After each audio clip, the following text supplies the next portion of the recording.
How much should you have in your account? Hello everyone, and welcome back to my channel today. If this is your first time stopping by, you are absolutely welcome. And of course, if you're a returning subscriber, you're always welcome.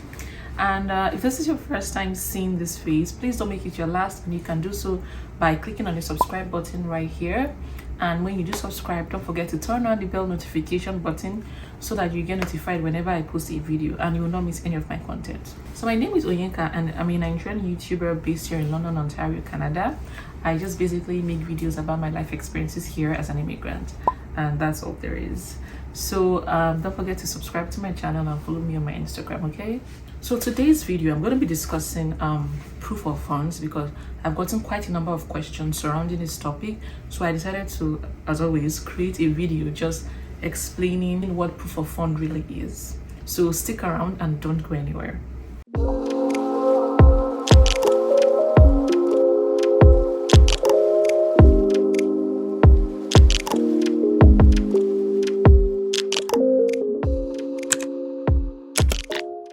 So before I start this video, as always, I always like to give a brief disclaimer that everything I'm saying here is based off of my research. I'm no immigration consultant or agent. I am simply sharing my information based off of my research and my experience. So during the course of the video, I'm also going to be I'm chipping in my experiences here and there. So yeah, let's get right into today's video. I came to Canada as a student in 2018. I attended the University of Western Ontario. I majored in a Master's of Public Health, and yeah, because these are frequently asked questions, so let me just leave it right there. I also graduated in 2019. I applied for my PR in the year 2019, but I got it in 2020. I transitioned from being a student to a permanent resident. So and during the course of those applications, I had to show proof of funds, which has brought me to today's topic, proof of funds. So when it comes to proof of funds, especially regarding like a Canadian visa application, so it's just basically you explaining to the Canadian government that you have enough funds to support yourself when you come over to Canada to settle, and you also have to show proof of these funds that you claim that you have. And for proof of funds, you can either be self-sponsored or be sponsored by someone else. And by someone else, I would say preferably a relative, like someone that's bearing your last name. But if that's not the case, I think some people have had like people that are not bearing the same last name with them sponsor them, but you just have to prove the relationship with some official documents or something. But anyways, personally, I was sponsored by my father, and so I didn't have to prove any relationship.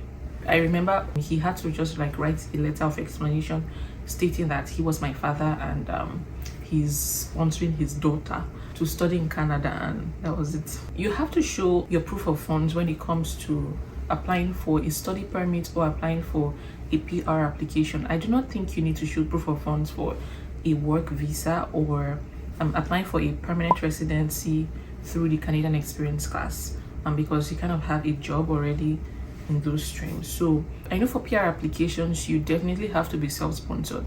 Your parent or relative cannot really sponsor you for a PR application because you're coming as an adult, I believe. But I guess if you have children, you know, you're the primary applicant. I hope you get what I mean. If you're self-sponsored, obviously you have to show like your source of income. We'll get to that shortly. So one of the ways in which you can show your proof of funds, and by no means this is not an exhaustive list, there are still other ways you can show your proof of funds, but the general ones can be through your home account.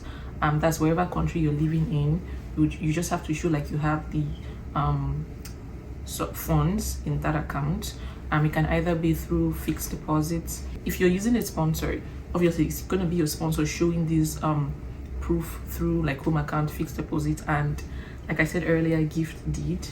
So basically a gift deed is kind of like someone gifting you money and stating that, oh, they are gifting you this money and they have no intention of collecting it back.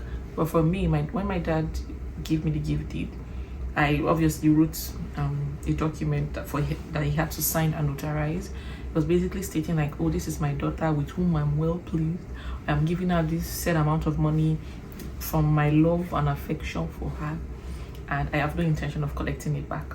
He wrote that document and it was notarized, and I applied and I attached that document to my application because that was the only way I could explain the lump sum in my account. So before I forget, let me just quickly explain that whenever you are showing your bank statement, your 4-month bank statement, it has to be from an active account, an account that has like funds going in and out from the account. And then whenever there is a lump sum, always try to explain why that lump sum is coming into your account. Like for me, like I said, it was a gift deed, so I had to attach that document. But let's say you were expecting payment from someone else or from a business deal, always try to include that information to explain why that lump sum was deposited in the account. You can also show your proof of funds through investment assets, but you always need to have that physical cash in your account. So the burning question of how much should you have in your account, a lot of people always ask me, and I'm sure by now some of you already know.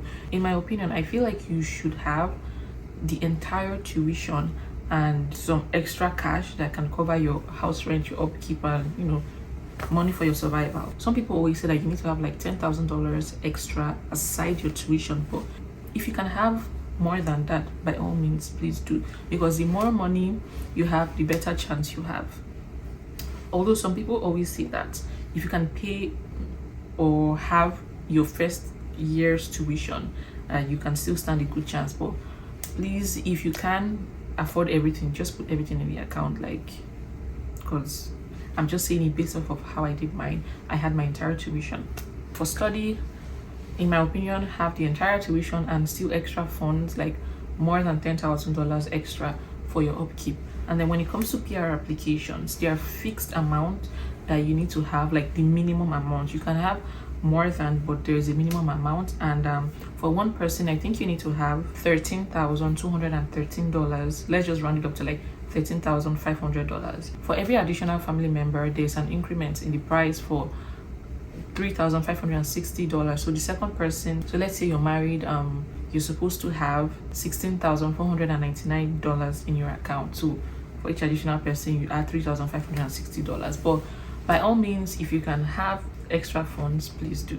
I remember when I was applying, I was also confused as to whether if I needed to still have the, like after printing out my bank statement, if I could spend that money. But for my PR application, if I recall correctly, after printing off my bank statement, I was still spending like the money in my account, but I was replacing it, just in case maybe they wanted me to print the bank statement again and I did not have the money. So I was still replacing it till I had gotten my PR application. Yeah, so I hope this video was short and straight to the point. If you have more questions, you can leave it in the comment section, and my beautiful followers and subscribers will do their best to answer you correctly, and I will also try to answer within the best of my knowledge. And yeah, I don't want to make this video too long. I hope you did enjoy this video. Remember, I said this list was not exhaustive. I just said the common ones, and then if there are other methods that you guys are aware of, please leave it in the comment section to educate other people, because people are also looking for more information in the comment section. All right guys, thank you for sticking with me for these short minutes, and I hope you learned something from this video. Again, don't forget to subscribe to my channel and follow me on my social media, and turn on the bell notification button, guys. And yeah, I will see you in my next video. Bye.